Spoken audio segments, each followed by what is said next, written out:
Hello Ratbags, it's Joe Plays Games with ASHEN. Today I am going to be showing you ASHEN. I got a chance to play this over the weekend. I've been telling you guys about this for a little while now. Didn't get as much chance to do as many preview pieces as I wanted because they self-released it. It's available on the Games Pass on Xbox right now and you can download it from the Epic Store. It's not available on Steam yet. I don't know if it's coming, but there you go. You can download it for free if you've got the Xbox Games Pass, or like I said, you can go ahead and buy the game on the Epic Store or on Xbox if you don't have the Games Pass. Why do I like this game? What drew me to it? It's very much something different. The art style, I didn't really understand what it was when I saw a lot of it earlier on in the year, and now I've got used to it a little bit more. I hate to compare lots of games like these to it, but it is the easiest to get into your brain very quickly. It is very much Dark Souls. Where it differs is it offers a passive multiplayer. It's a big part of their concept, a big part of what they want you to roll with, sort of thing, is the idea that players can help you. There are NPCs in the game, and you don't always know if it's an NPC helping you or an actual real life player, because there is no indications, there are no markers, there are no ways to tell other than how the character or the NPC works. We all know NPCs have always been a little bit derpy in most games. It's very hard to get them to really react in different ways that aren't non-methodical or mechanical, but this is very different. And that's the premise. It's an online connected world. It's an online game where players will come and help you. I do believe you can do it offline and you just have to rely on the NPCs. But at various points you may come across real players and they can help you. Among the stars, the ASHEN fly. Beneath, the 9 realms move among the Tree of Worlds' many branches. Proudly standing upon the darkness, its roots delving into caverns where light will never venture. It was when a single great ASHEN flew down to rest upon her boughs that the light woke among the realms.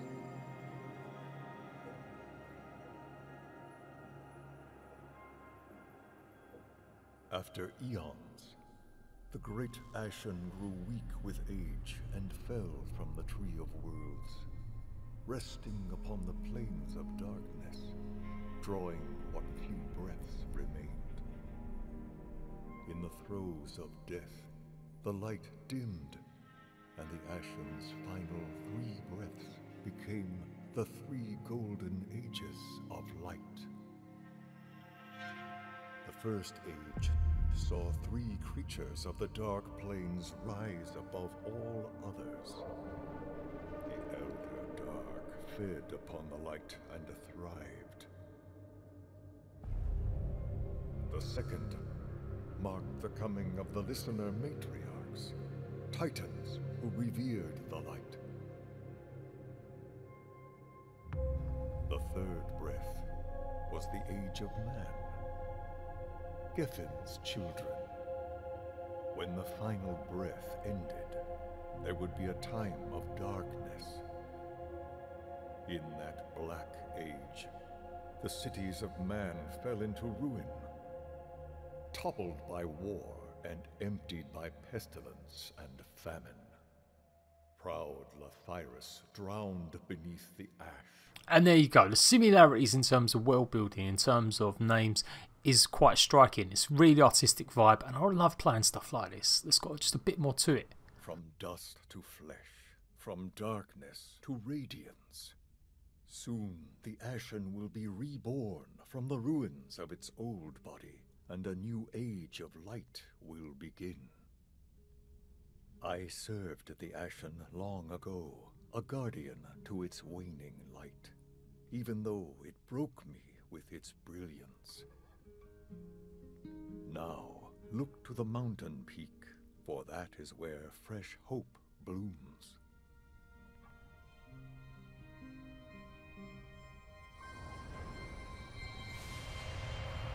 The ASHEN is reborn. Behold, the first glimmer of the light that will sweep the darkness from these plains. And that is it. That is the intro. Quite lengthy.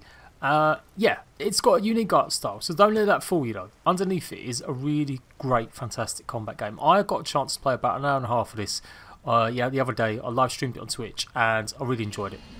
I have gone all the way to the beginning though, just so you guys can get more of a feel for it and you'll understand what's going on. But the idea is, we've got to help the light spread, we've got to protect the light. That's the sort of thing we've got to do. Keep the light, hide it, keep it, save it.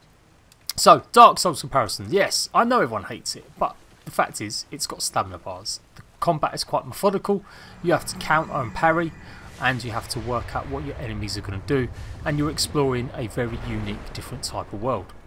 Now, you could say that recently, Darkside has tried to do something, and that kind of failed quite spectacularly. But where Darkside has failed was it took something already established, like a good RPG hack and slash, and it tried shoehorning it into something quite deliberate, when its strength has always been a little bit more than that. This game doesn't have to worry about that. It can still be accused of copying, it can still be accused of being influenced by Dark Souls, but it does more than enough to make it its own, and it's got a different art style, it's got a different look, and then things matter. If you're going to ape a game, you can copy a game. You can copy a game style, you can copy a game systems, much like YouTubers, you know, whatever content, whatever people are out there. But what you're meant to do is, if you're going to copy someone, you're going to execute it well, you're going to execute it better, you're going to do better than the original. Now, I'm not saying this is maybe better than the original, but I certainly am saying it's better than any of the other clones I've seen out there. And it isn't a clone. I really like the art style. It can be unfair to call games clones, but it's got obviously the comparisons that are just easily made. But it's very much more open. It's got, apart from when I drop and die like that, ouch. But that's okay, because we've got this stuff. So lots of weapons in the game, lots of things to go and collect, all sorts of stuff. I don't know exactly what that is. I don't know if it's like a save point. I'm not actually established what that is. Why am I not running? Oh, there we go. I was pressing the wrong button. I was wondering why I wasn't running. So you've got a little companion with you. You see that dude? He's behind you, and that is the NPC. And at various times, he will kind of swap out for another player, and that's where it comes in. That's where it's unique. So not only is it doing the good job of taking some mechanics from Dark and Light and adding it to its own take, it's also adding something brand new. Dark Souls obviously had the NPCs or enemies invading you, so you had to fight them off, and you know that could happen. It was just basically a pain in the arse, but it made something interesting and exciting. This takes that idea and it lends it that you just don't know, you know, and you sometimes don't always need help from another player, but it is very much a good co-op game as well. You can play it with your friends, I do believe. Although I have seen a few people struggle with how that works, so I'll look into that and see if I can come up with a little tutorial showing you guys how it's done. But I have been told you can play it with your friends, but it is otherwise just random. There are those that thrive in perpetual night and would extinguish these fledgling rays. We must find the ASHEN and protect it from the Elder Dark. Oh, so it's really striking. I loved the atmosphere, loved the sound.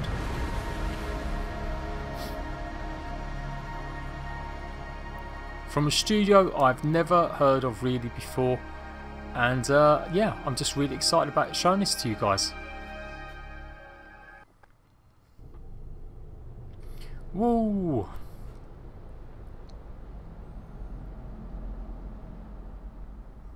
Okay, so we've fallen through. This light that is slowly spreading across the land is volatile, and it's not always going to result in good things. We've got to be careful. And let's go through some of the weapons and see what I can do now. So I've got this brand new broken bone hatchet. Now you get various different types of weapons, and basically each weapon that you find is going to be broken, so you've got to repair it. So it's saying that the spiked club is better, but I don't know. I didn't try this weapon out before. You've got heavy attack, you've got a light attack, and you can sort of combo them together. But obviously bearing in mind you've got that stamina bar. Upgrade system really does rely on your weapons. It's all about your weapons that you find, repairing your weapons, getting souls. You know, again, I hate to use that borrowed term, but that's what they are by the looks of things to me. Souls that you pick up from defeating enemies and such. and that's going to be your way that you are going to upgrade stuff when you take your weapons to people that can do that. There's lots of little trinkets in the game as well, artifacts, and just running around. Sight, our world once more bathed in ashen light. You have felt the power of the Ashen and survived. We will need that strength of yours. The Ashen is still a sleeping child, vulnerable. We must wake it from its slumber. Before we begin our journey, we must bind your spirit to a ritual stone. If misadventure takes you, the stone will act as a beacon from beyond death's veil. Right, so basically, respawn. We've got to find a stone, and these stones also act as a waypoint and anchor for you to upgrade and do stuff. Eventually, you'll get into the position where you will... I'm going to equip that as well. Let's put my shield there. Where you can get NPCs to move in with you, basically, and expand your town, and you'll have always a little bit more. So we've got a little in-game map as well. It's only a small area there, but like I said, it does open out. There's all sorts of different ways you can go. There's no real signposting. There's nothing that really says, you know, you have to do this first or go here first. Some natural elements will stop you from exploring certain areas. You can't swim, as far as I know. You drown, you lose water. Takes a little bit of getting used to the way the shields work and everything else. And obviously locking on system, as you would expect. There we go. Took care of him. Got another dude over here. Let's equip a consumable. So we've got like a bug, a stamina regeneration. We'll go for the health. I think actually we can do both. I think. There we go. So we can have both.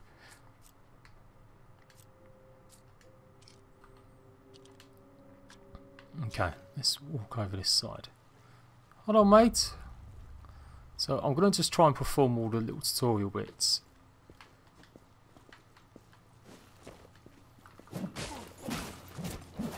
There we go. He's brown bread. He is the brown bread. And it's just pretty open. There's just I just like it. I just really like the way everything is fairly open. It's really unique. And I think that's what sets it apart. So, yes. Don't let people say it's Dark Souls fool you. It's got much more underneath the engine. And I think it definitely holds up on its own.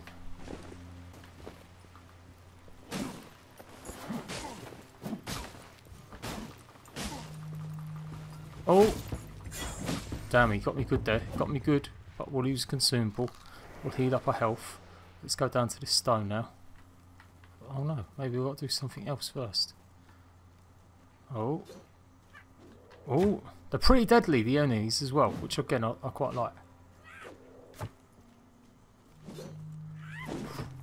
Just dodging it, dodging it. We're going to get up to her in a second.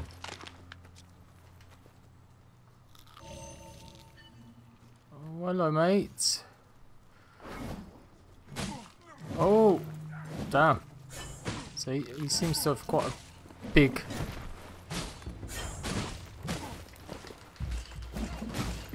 Oh, there we go. Obviously, I didn't have any stamina, so it was like, no! Computer says no! Bam! Bataran's hammer. So we've got Bataran's hammer. That's the tall giant guys. So they're kind of there to help you. I don't think they always help you. I think that eventually we're going to come across someone that's going to be like, no, bro. I'm taking you down. There you go. Oh, come on in. Come at me, bruh! There we go. Notice I called her bra because you know I don't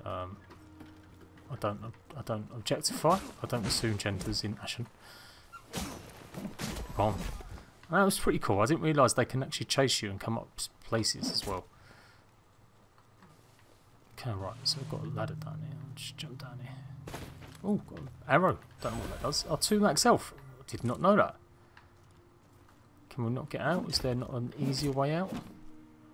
No, not yet. Maybe later. Maybe there will be. Up we go. So that's a pretty big game as well. You know, it's pretty involved, going around all different areas and unlocking points.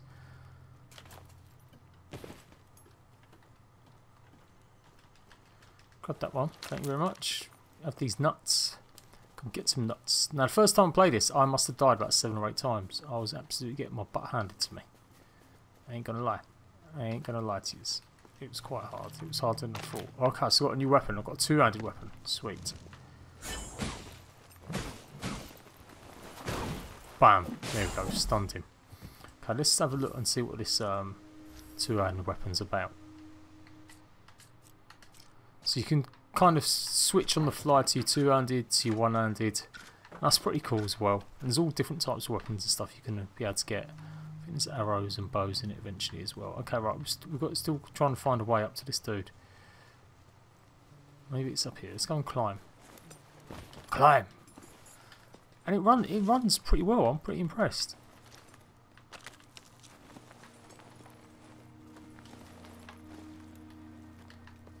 Okay, here I am. Yeah, I was going to say, not suspicious at all. Oh, bugger. Oh. Okay, let's go and take care. Oh man, it's deadly. Oh sugar. I kind of want to take care of her because she is a pain.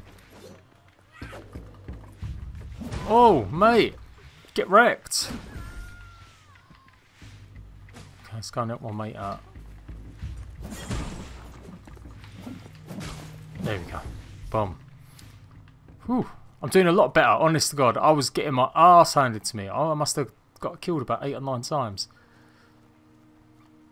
It's mainly because I haven't played a game. I mean, I tried a good 3 hours Dark Souls, something like that. No, I played a bit more than that actually. But I did end up redoing something on it, so it felt much longer. I think in the end it was about 7 hours, 8 hours. And it just didn't fill me with a vibe to want to carry on playing it and to do more. But this definitely does. We stunned him. We stunned him. I've yet to play it with someone I actually know though. I've definitely had a couple of times where players have helped me and we've done stuff together. But run spark. Okay, I think we've got everything we need now. So we've got the spark, we've got the thingy. There's lots of places you think, oh okay, maybe I should go and explore that. Maybe I should go and jump over that. But no, turns out it's not. Like that cave there looks mighty suspicious, like we should be going down it, but I'm not going to do that just yet. Got another dude here, I might creep up on him. Oh, there we go.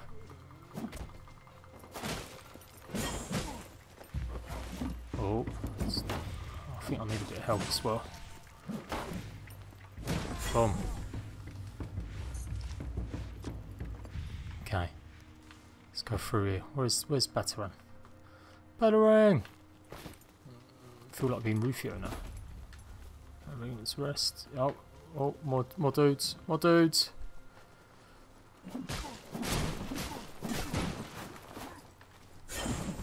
Switching between your weapons is pretty crucial. I think sometimes there's animals in it as well. I don't know if you can hunt them or do anything with them. I'm not too sure. Okay, let's just jump down. Is there anything up there? Did I miss anything?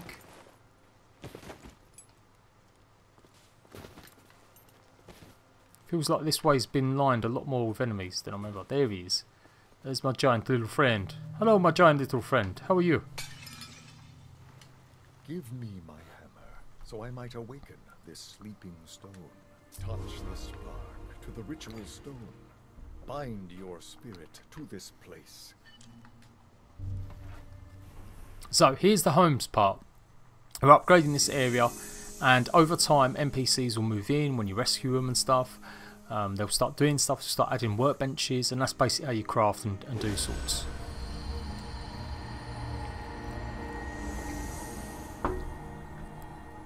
Also think it stops, yeah, enemies from like respawning right on you.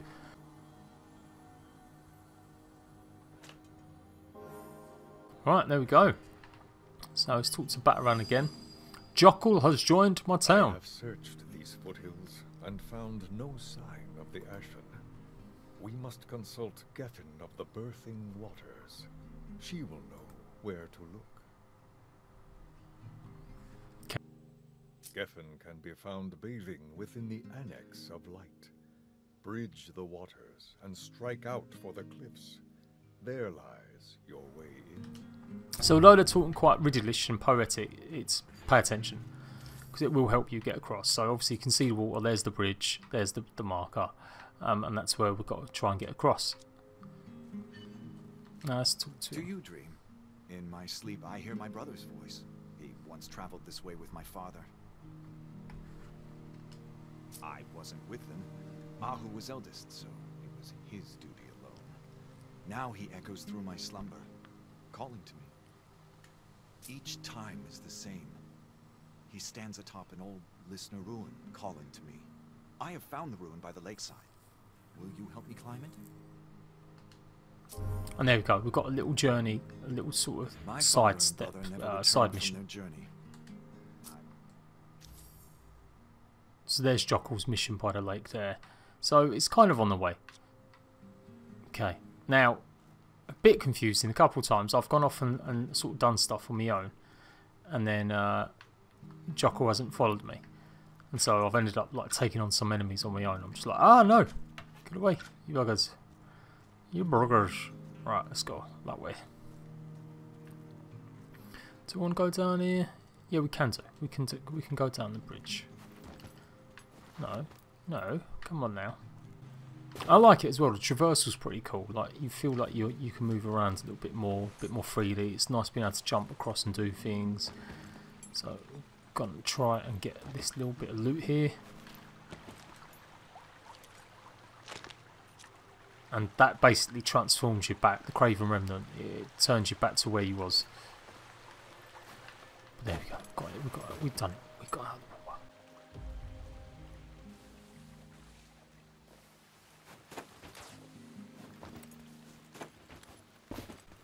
Okay, right. So Jockel's gonna probably turn up in a minute.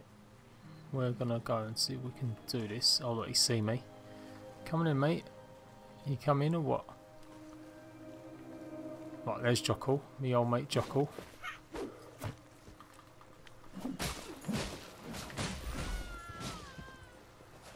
You right there, son? Yeah, you got it. Jockel's got it. Man's a legend. Right, it's up there. That's where we've got to go up that side, I think. Right, and this is the point where you need help from the NPCs, or you've got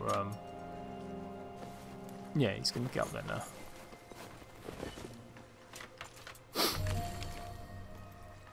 There you go, Ahu's logbook. So we've got to wait till he sits down, I think. To that point, I don't think he's going to come necessarily help you. Let's yeah, let's go back.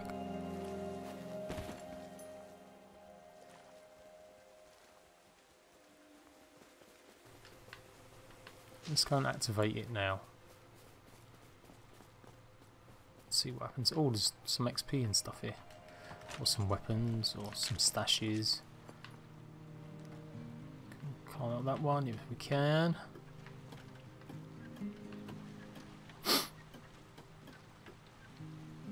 Oh, there's a dude there. I've never noticed that dude there. Just hanging out, chilling. Before the light, I didn't bother much with hope. I didn't have anywhere to put it until now. It's a trader. Okay, so you can just buy items. Okay, we're not going to buy any items. I don't really need any. I've got 4 or 5. We'll be okay. Right, let's go. That's another trader. I'm guessing that's like the same sort of trader. There you go, Jockel. The darkness has taken so many. So, this is all that remains of my brother's life. A crimson gourd and a crumbling map. The map may lead me to my father. The crimson gourd, I give to you. Well, thank you very much, sir. Thank you very much. Touch the spark to the ritual stone, and the crimson sap will flow. The crimson sap is the very lifeblood of the earth, healing and invigorating. If you find me the right materials, I can fortify your gourd at my work table. So basically, it's a health potion, never-ending health potion, although it does end, if that makes sense. You've got a limited supply of it, but it will do the job of giving you just a little bit more health, and you can refill it at certain spots. So let's go and take it over. In fact, yeah, I don't need to. I'm just going to save my progress. Let's save my progress. So that is ASHEN. That is pretty much the first 20-25 minutes. So of the gameplay. In the next episode we're going to be taking on one of the cave systems. It's pretty good, coming across some really creepy enemies and taking on one of our first bosses. If you like this video, make sure you hit up like, and if you want to see me play more of ASHEN, absolutely comment in the section down below. I'm Jade Plays Games. I'll see you ratbags later.